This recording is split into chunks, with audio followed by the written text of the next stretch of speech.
ಎಲ್ಲರಿಗೂ ನಮಸ್ಕಾರ. Welcome back to my Vidyaraj edu point YouTube channel. Good afternoon everyone.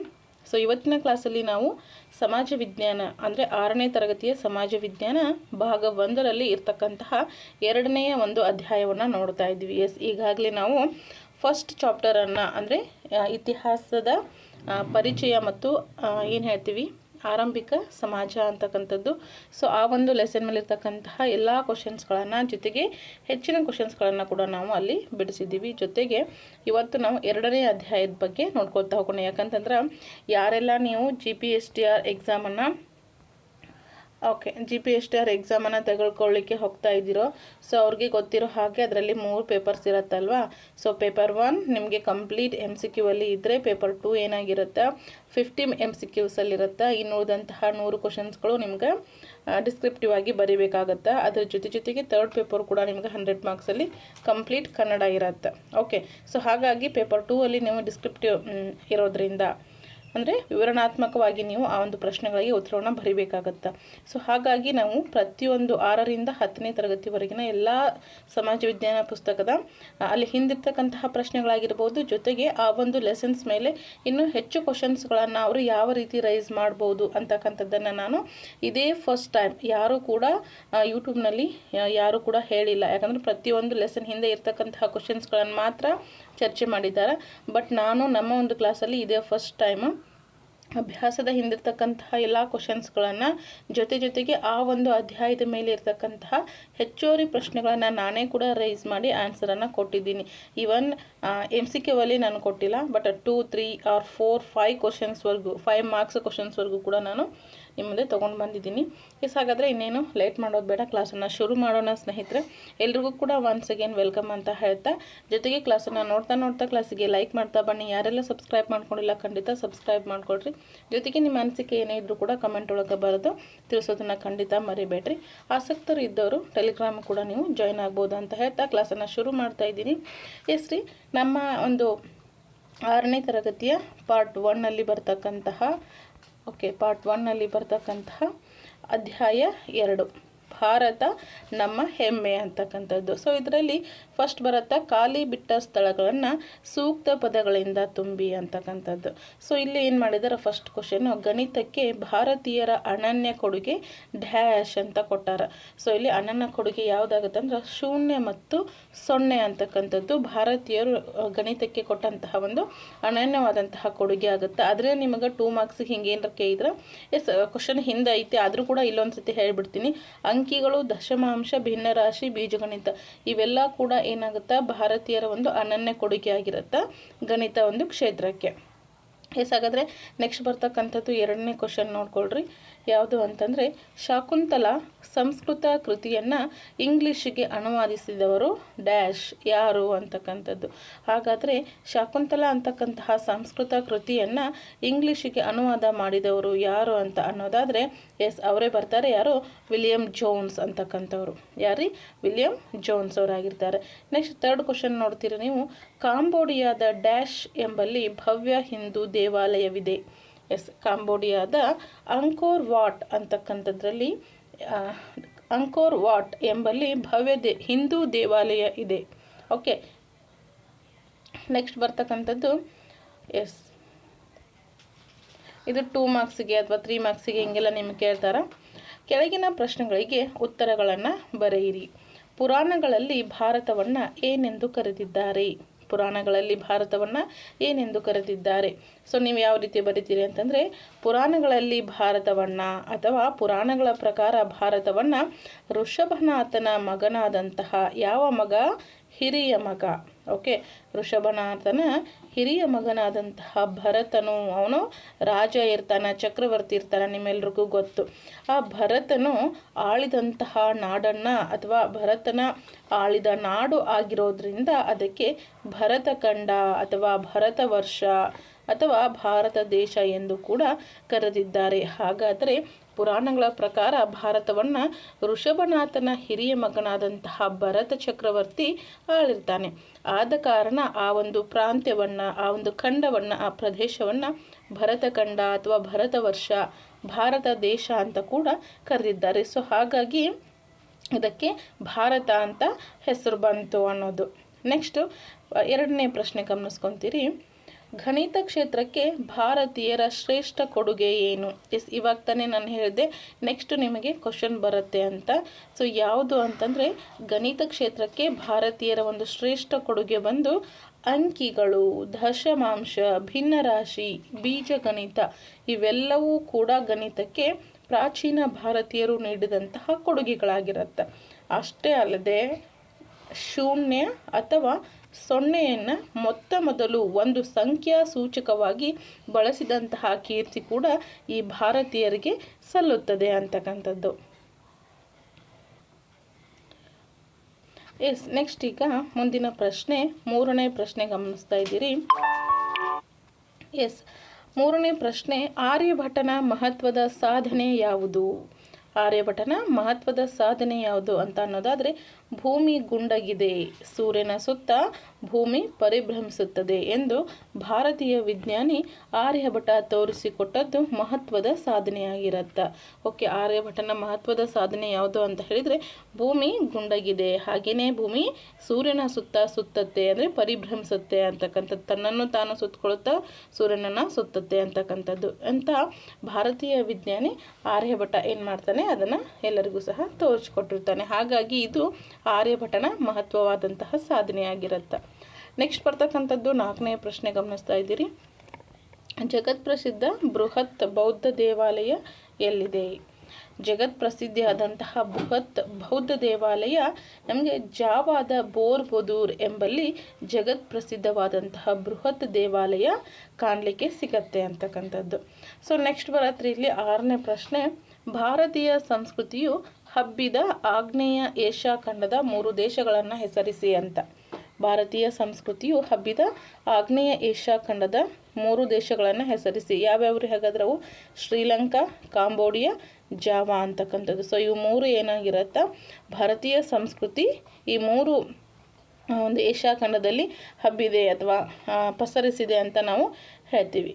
So next ಬರ್ತಕ್ಕಂಥದ್ದು 2, 3 or 4 ಮಾರ್ಕ್ಸಿಗೆ ಯಾವುದಾದರೂ 2 ಭಾರತೀಯ ಮೌಲ್ಯಗಳನ್ನು ತಿಳಿಸಿ ಅಂತ ಕೊಟ್ಟಾರ.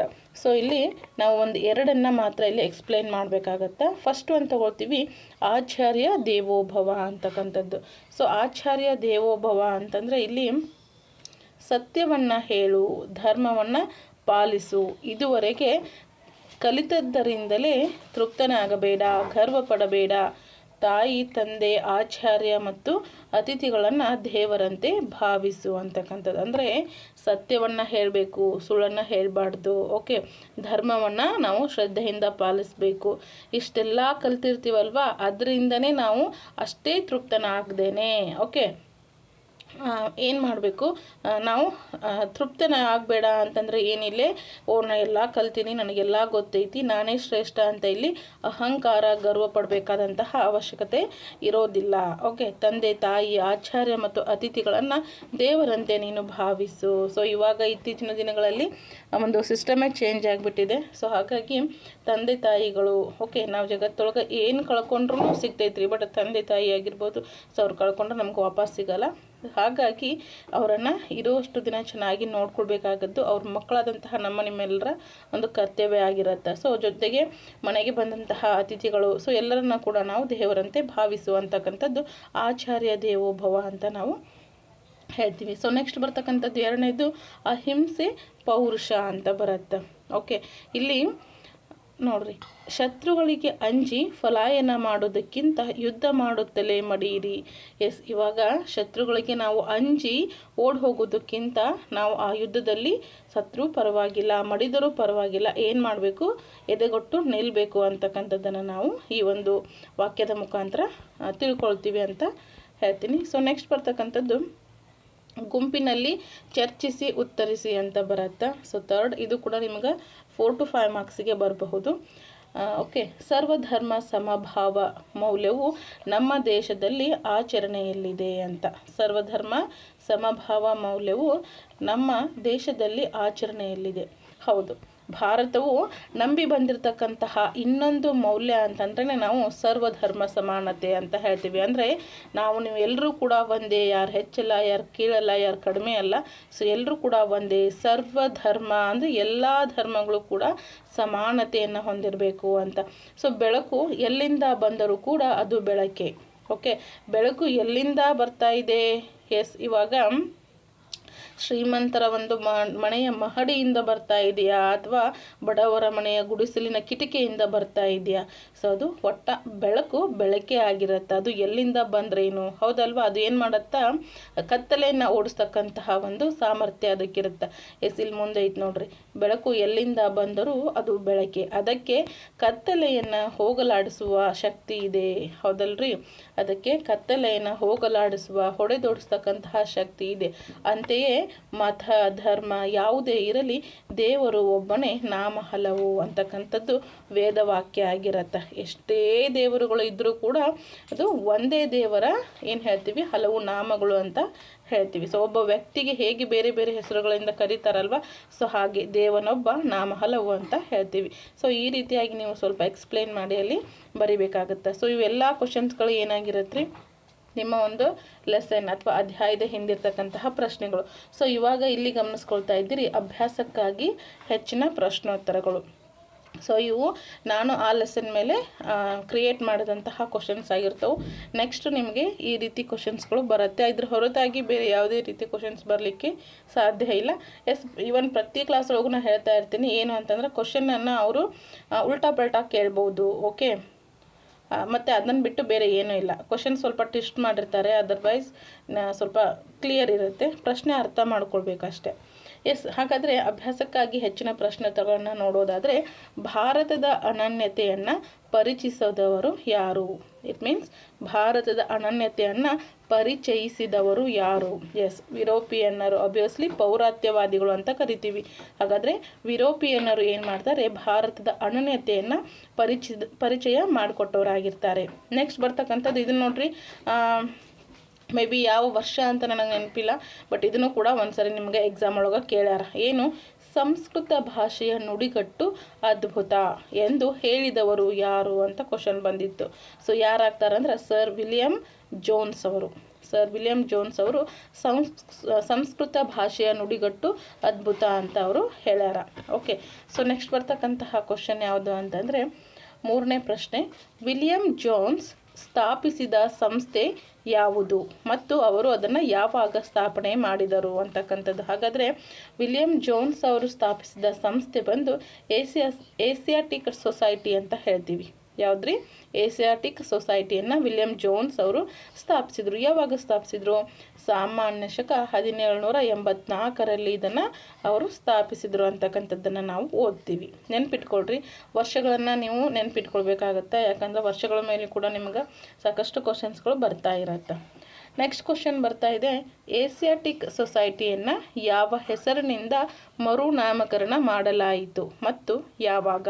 ಹಾಗಾದರೆ ಈ ಏಸಿಯಾಟಿಕ್ ಸೊಸೈಟಿಯನ್ನು ವಿಲಿಯಂ ಜೋನ್ಸ್ ಅವರು ಸ್ಥಾಪನೆ ಮಾಡಿದ್ರಲ್ವಾ, ಸೊ ಅದನ್ನು ಮತ್ತೆ ಏನು ಮಾಡ್ತಾರೆ ರೀ, ಸಾಮಾನ್ಯ ಶಕ 1832ರಲ್ಲಿ ಏಸಿಯಾಟಿಕ್ ಸೊಸೈಟಿ ಆಫ್ ಬೆಂಗಾಲ್ ಅಂತ ಮರುನಾಮಕರಣವನ್ನು ಮಾಡ್ತಾರೆ. ಓಕೆ, ಕ್ಲಿಯರ್ ಆಯಿತಾ? ವಿಲಿಯಂ ಜೋನ್ಸ್ ಅವರು ಏಸಿಯಾಟಿಕ್ ಸೊಸೈಟಿಯನ್ನು 1784ರಲ್ಲಿ ಸ್ಥಾಪನೆ ಮಾಡ್ತಾರೆ. ಮುಂದೆ ಹೋದಂತೆ 1832ರಲ್ಲಿ ಈ ಒಂದು ಏಸಿಯಾಟಿಕ್ ಸೊಸೈಟಿಯನ್ನು ಏಸಿಯಾಟಿಕ್ ಸೊಸೈಟಿ ಆಫ್ ಬೆಂಗಾಲ್ ಅಂತ ಮಾಡ್ತಾರೆ. ಸೊ ಈ ರೀತಿ. ನೆಕ್ಸ್ಟ್ ಬರ್ತಕ್ಕಂಥ ಕ್ವಶನ್ನು 5ನೇ ಕ್ವಶನ್ ನೋಡ್ತೀರಿ, ಸಂಸ್ಕೃತದಿಂದ ಯಾವುದ್ರಿ? ಸಂಸ್ಕೃತದಿಂದ ಇಂಗ್ಲೀಷಿಗೆ ತರ್ಜುಮೆಗೊಂಡಂತಹ ಮೊದಲ ಕೃತಿ ಯಾವುದು? ಸಂಸ್ಕೃತದಿಂದ ಇಂಗ್ಲೀಷಿಗೆ ತರ್ಜುಮೆಗೊಂಡಂತಹ ಮೊದಲ ಕೃತಿ ಅಂತಂದ್ರೆ ಅದು ಭಗವದ್ಗೀತೆ ಅಂತ ನಾವು ಹೇಳ್ತೀವಿ. ಯಾವುದ್ರಿ? ಭಗವದ್ಗೀತೆ ಅಂತಕ್ಕಂಥದ್ದು. ಸೊ ನೆಕ್ಸ್ಟ್, ಭಾರತೀಯ ವಿಜ್ಞಾನಿ ಯಾರು ಅಂತ ಕ್ವಶನ್ ಐತಿ. ಬೋಧಾಯನ. ಭಾರತೀಯ ವಿಜ್ಞಾನಿ ಬಂದು ಬೋಧಾಯನ ಆಗಿರ್ತಾನೆ. ಓಕೆ, ನೆಕ್ಸ್ಟ್ ಬರ್ತಕ್ಕಂಥದ್ದು 7ನೇ ಕ್ವಶನ್, ಯಾವುದು ಅತಿ ದೊಡ್ಡ ನೌಕಾ ನಿರ್ಮಾಣದ ಕೇಂದ್ರವೆಂದು ಪ್ರಸಿದ್ಧವಾಗಿತ್ತು? ಓಕೆ, ಯಾವುದು ಅತಿ ದೊಡ್ಡ ನೌಕಾ ನಿರ್ಮಾಣದ ಕೇಂದ್ರ ಅಂತ ಪ್ರಸಿದ್ಧಿಯಾಗಿತ್ತು ಅಂತ ಐತಿ. ಸೊ ಇದು ಬಂದು ಗುಜರಾತಿನ ಸೂರತ್ ಅಂತಕ್ಕಂಥದ್ದು ಏನಾಗಿರತ್ತೆ ರೀ, ಅತಿ ದೊಡ್ಡ ನೌಕಾ ನಿರ್ಮಾಣದ ಕೇಂದ್ರವಾಗಿ ಪ್ರಸಿದ್ಧಿಯನ್ನು ಹೊಂದಿತ್ತು. ಓಕೆ, ನೆಕ್ಸ್ಟ್ ಬರ್ತಕ್ಕಂಥದ್ದು 8ನೇ ಪ್ರಶ್ನೆ. ಜಗತ್ತಿನ ಅತಿ ಎತ್ತರದ ಬುದ್ಧನ ಮೂರ್ತಿ ಎಲ್ಲಿದೆ ಅಂತ. ಜಗತ್ತಿನ ಅತಿ ಎತ್ತರದ ಬುದ್ಧನ ಮೂರ್ತಿ ಅಫ್ಘಾನಿಸ್ತಾನದ ಭಾವಿಯಾನ್ ಎಂಬಲ್ಲಿ ಇದೆ. ಓಕೆ, ನೆನ್ಪಿಟ್ಕೊಳ್ರಿ, ಯಾಕಂದ್ರೆ ಸಿಂಗಲ್ ಸೆಂಟೆನ್ಸ್ ಕೂಡ ನಿಮ್ಗೆ ಕ್ವಶನ್ ಆಗುತ್ತೆ, ನಾಳೆ ಭಾಳ ಇಂಪಾರ್ಟೆಂಟ್ ಇದೆ. ಸೊ ಜಗತ್ತಿನ ಅತಿ ಎತ್ತರದ ಬುದ್ಧನ ಮೂರ್ತಿ ಎಲ್ಲೈತೆ ಅಂದ್ರೆ ಅಫ್ಘಾನಿಸ್ತಾನದ ಭಾವಿಯಾನ್ ಅಂತಕ್ಕಂಥದ್ದು ನಿಮಗೆ ನೆನಪಿರಬೇಕು. ಓಕೆ, ಅದರ್ವೈಸ್ ನಿಮ್ಗೆ 9ನೇ ಪ್ರಶ್ನೆ. ವಿಶ್ವ ಪರಂಪರೆಗೆ ಸೇರಿದ 2 ತಾಣಗಳನ್ನು ಹೆಸರಿಸಿ. ವಿಶ್ವ ಪರಂಪರೆಗೆ ಸೇರಿದ 2 ತಾಣಗಳನ್ನು ಹೆಸರಿಸಿ ಅಂತಂದ್ರೆ ಫಸ್ಟ್ ಒನ್ ಬರ್ತಕ್ಕಂಥದ್ದು ಯಾವುದು ಅಂತಂದ್ರೆ ಕಾಂಬೋಡಿಯಾದ ಅಂಕೋರ್ ವಾಟ್ ಹಿಂದೂ ದೇವಾಲಯ. ಕಾಂಬೋಡಿಯಾದ ಅಂಕೋರ್ ವಾಟ್ ಹಿಂದೂ ದೇವಾಲಯ ಆಗಿರುತ್ತೆ. ಸೆಕೆಂಡ್ ಒನ್ ಬಂದ್ರೆ ಜಾವಾದ ಬೋರ್ಬೋದೂರ್ನ ಬೃಹತ್ ದೇವಾಲಯ ಆಗಿರುತ್ತೆ. ಓಕೆ, ಇವೆರಡೂ ಕೂಡ ವಿಶ್ವ ಪರಂಪರೆಗೆ ಸೇರಿದಂತಹ 2 ತಾಣಗಳಾಗಿರುತ್ತೆ. ಸೊ ನೆಕ್ಸ್ಟ್ ಒನ್ ಬರುತ್ತೆ, ಲಾಸ್ಟ್ ಕ್ವಶನ್ ರೀ ಇದು. ಓಕೆ, ಇದು ಒಂದು ಕ್ವಶನ್ ಆದರೆ ಕಂಪ್ಲೀಟ್ ಆಗುತ್ತೆ. ಸಾರ್ವಕಾಲಿಕ ಭಾರತೀಯ ಮೌಲ್ಯಗಳನ್ನು ಹೆಸರಿಸಿ ಅಂತ ಐತಿ. ಸೊ ಆಗಲೇ ನೋಡಿದ್ವಿ ನಾವು ಸರ್ವಧರ್ಮ ಸಮಭಾವ ಅಂತಕ್ಕಂಥದ್ರಲ್ಲಿ 2 ಮೌಲ್ಯಗಳನ್ನು ನಾವು ಹೆಸರಿಸ್ರಿ ಅಂತ ಕೊಟ್ಟಿದ್ರು.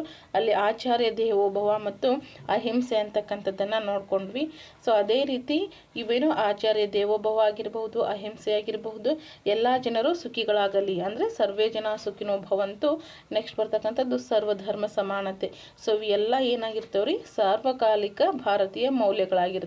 ಯಾವಾಗಲೂ ಕೂಡ ಏನು ಬದಲಾವಣೆಯನ್ನು ಹೊಂದಲ್ಲ, ಸರ್ವಕಾಲಿಕ, ಯಾವುದೇ ಕಾಲಕ್ಕೂ ಕೂಡ ಬದಲಾಗದೇ ಇರತಕ್ಕಂತಹ ನಮ್ಮ ಭಾರತೀಯರ ಅಮೂಲ್ಯವಾದಂತಹ ಮೌಲ್ಯಗಳು ಅಂತ ಹೇಳಲಿಕ್ಕೆ ಸಂತೋಷ ಆಗುತ್ತೆ. ಸೊ ಇದಷ್ಟು ಕ್ವಶನ್ಸ್ಗಳವ್ರಿ ನಿಮಗೆ ನಮ್ಮ ಒಂದು ಹೆಮ್ಮೆಯ ಒಂದು ಭಾರತ ಅಂತಕ್ಕಂಥದ್ದು ಏನು ಚಾಪ್ಟರ್ ಇದೆ.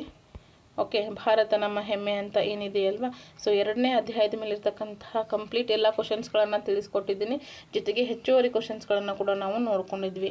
ಐ ಹೋಪ್ ಈ ಒಂದು ಕ್ಲಾಸ್ ನಿಮ್ಗೆ ಖಂಡಿತ ಯೂಸ್ಫುಲ್ ಆಗುತ್ತೆ, ಹಾಗೆ ಆಗುತ್ತೆ. ಸೊ ಖಂಡಿತ ನಿಮ್ಗೆ ಕೂಡ ಹೇಗೆ ಅನ್ನಿಸ್ತು ನಿಮ್ಮ ಫೀಡ್ಬ್ಯಾಕನ್ನು ಕಮೆಂಟ್ ಒಳಗೆ ತಿಳಿಸ್ರಿ ಅಂತ ಹೇಳ್ತಾ, ಸೊ ಎಲ್ಲರೂ ತಪ್ಪದೇನೆ ನಮ್ಮ ಒಂದು ಕ್ಲಾಸ್ಗೆ ಲೈಕ್ ಮಾಡ್ತಾ ಬನ್ನಿ. ಜೊತೆಗೆ ಇನ್ನೂ ಯಾರೆಲ್ಲ ಸಬ್ಸ್ಕ್ರೈಬ್ ಮಾಡ್ಕೊಳ್ದೇ ನೋಡ್ತಾ ಇದ್ದೀರಿ ಆ್ಯಂಡ್ ಹೊಸಬ್ರು ಯಾರೆಲ್ಲ ಇದೇ ಮೊದಲ ಬಾರಿಗೆ ನೋಡ್ತಾ ಇದ್ದೀರಿ ನಮ್ಮ ಚಾನಲನ್ನು, ಸೊ ಅವರು ಕೂಡ ನಮ್ಮ ಚಾನಲ್ಗೆ ಸಬ್ಸ್ಕ್ರೈಬ್ ಮಾಡಿಕೊಡ್ರಿ ಅಂತ ಹೇಳ್ತಾ, thank you so much for everyone. ಇದೇ ರೀತಿ ಚಾನಲ್ಗೆ ಸಪೋರ್ಟ್ ಮಾಡ್ತಾ ಇರಿ.